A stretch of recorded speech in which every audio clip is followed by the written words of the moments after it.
నడిపించబోవాలని sister దినదినము ప్రార్థిస్తుంది. మరి ఈ దినాన్న దేవుని వాక్యం ఏదనగా రోమపత్రిక మరి 8:28 ఆయన అంటున్నాడు, దేవుని ప్రేమించిన వారికి అనగా ఆయన సంకల్పము చొప్పున పిలువబడిన వారికి మేలు కొలుగుటకే సమస్తమును సమకూడి జరుగుతున్నది. ఎవరిని? ఆయన పిలువబడిన వారికే మేలు సమస్తమును సమకూడి జరుగుతున్నాయి మేలులు.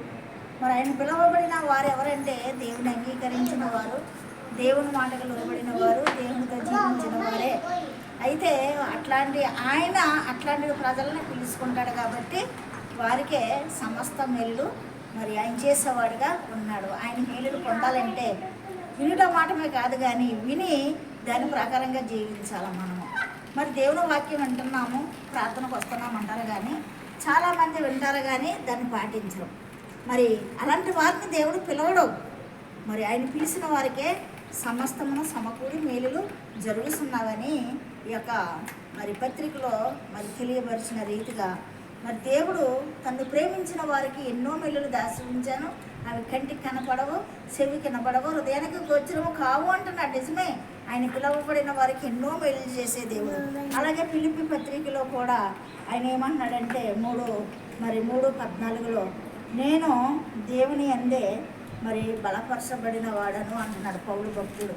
ఎవరి యందు? దేవుని యందే నేను బలపరచబడిన వాడును కాబట్టి నాకు ఆయన మేలులు చేసే దేవుడు.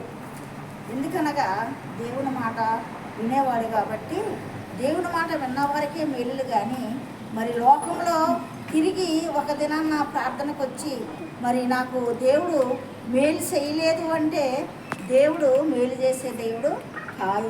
ఫిలిప్పీ 4:13 మరి ఆయన ఏమంటున్నాడంటే 4:13 మరి దేవుడు మరి పౌలు భక్తులు చెప్తున్నాడు, నీవు బలపరుచు అని అందే నేను సమస్తమును చేయగలను. ఎవరు బలపరుస్తాడు? మనం ఎవరు ఎందుంటే మనము దేవుని ఎందుంటే దేవుడే మనలను బలపరిచి స్థిరపరిచి మేలుతో జీవిస్తాడు. మరే కృష్ణుడు కూడా అన్నాడు, నువ్వు నా మాట విని నాతో జీవిస్తే, నాతో స్నేహం చేస్తే, నా అడుగుజాడలో నువ్వు నడిస్తే మరి నువ్వు ఇచ్చిన దానికంటే అత్యధికంగా నిన్ను మేలుతో జీవిస్తాను అన్నాడు. కాబట్టి మరి ఆయన ప్రేమించిన వారికి సమస్తము సమకూడి జరిగి మేలుతో నిండేది. కాబట్టి ఆ మేలును పొందుకోవాలంటే మనకు సమస్త కార్యాలు ఆయన ద్వారా మనము కావాలంటే మనం దేవుని నమ్మాలా, దేవునికి పిల్లలుగా ఉండాలా, తీర్మానించుకుందాం. ఈ జనాన్ని దేవునికి పిల్లలుగా ఉండి మనం ఆయన మేలుని పొందాలని తీర్మానించుకుందాము. అప్పుడు దేవుడు మనకు సమస్త కార్యాలు సఫలపరిచి